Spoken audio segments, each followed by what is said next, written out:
Parenting is one of the most exciting experiences for me.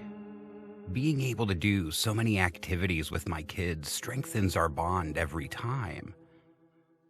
Since my girls love bedtime stories, I spend my evenings in their bedroom reading and narrating stories from different sources. One day, I came across a story about a mysterious doll named Robert and decided to share it with my girls. This is a popular story on the internet. It's about a doll that has the power to cast spells on people.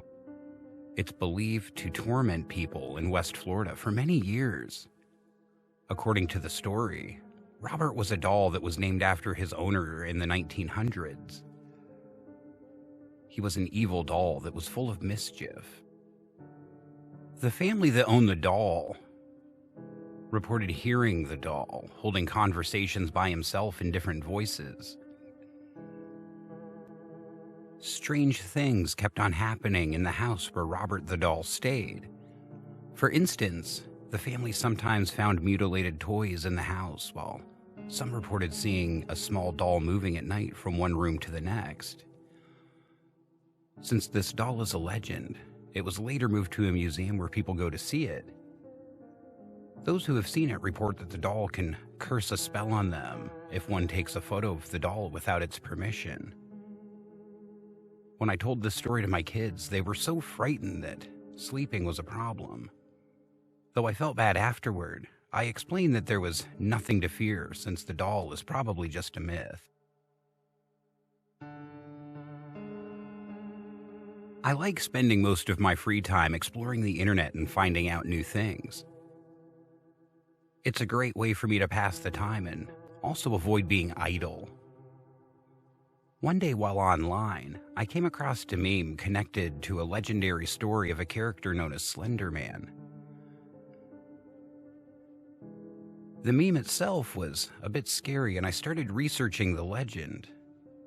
Since I wanted to find out more, I learned that the Slender Man has existed since the 1900s and had a thin humanoid figure with a fearless head.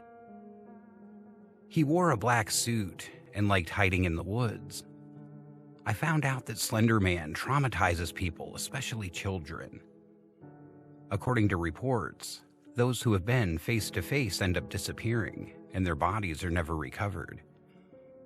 Reading about this legend was scary enough, and I was about to leave the page when I stumbled upon something more intimidating.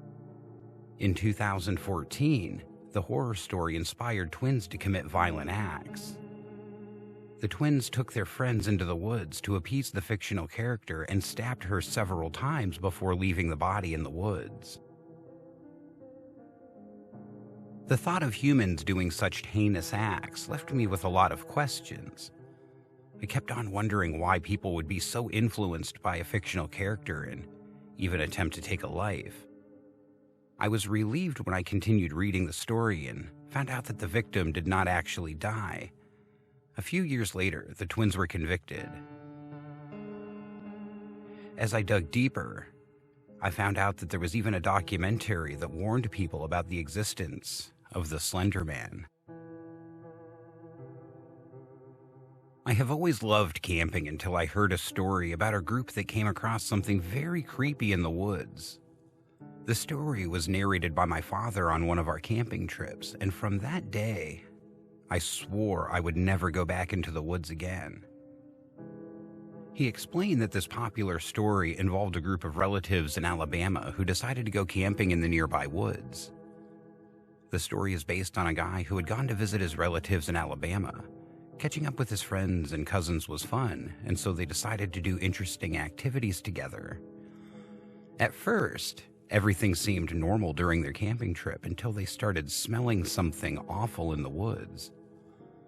The smell kept on getting stronger, and they came across a goatman who had the shape of a man, but the head of a goat. This was quite a terrifying scene that made it hard to remain composed. As my father narrated the story, I imagined what the group must have gone through in the woods. Though he explained the goatman was fictional, it made me fear camping up until this day.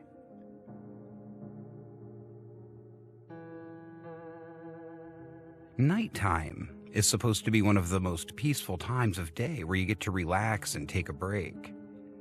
This has, however, been difficult for me since I keep on thinking of an urban legend I came across online. It keeps haunting me almost every night and sometimes makes me feel as if there's somebody in my room watching me sleep. The story is about a serial killer who was mentally unstable.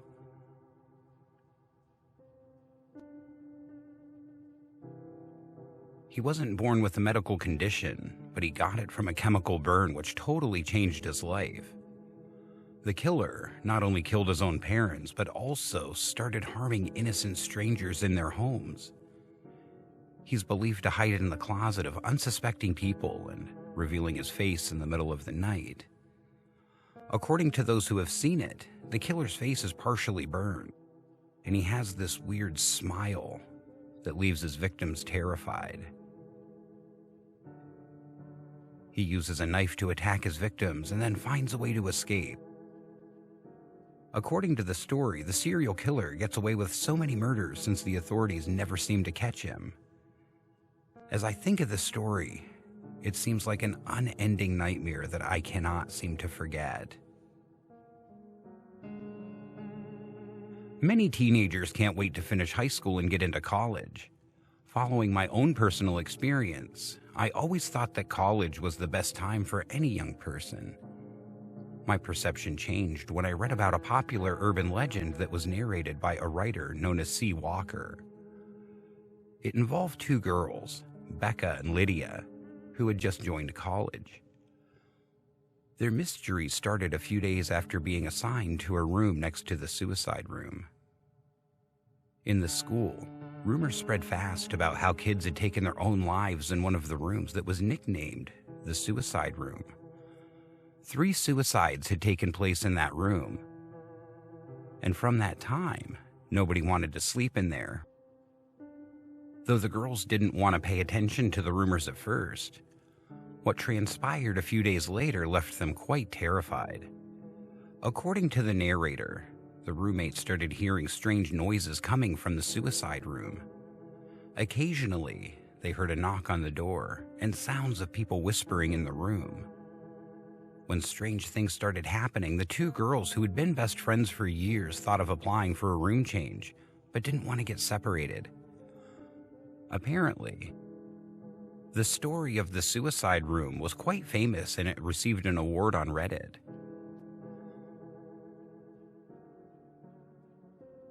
Most urban legends compel us to use our imagination to fill in some horrifying details. We end up remembering these stories for a long time, and even relate to some of the tales.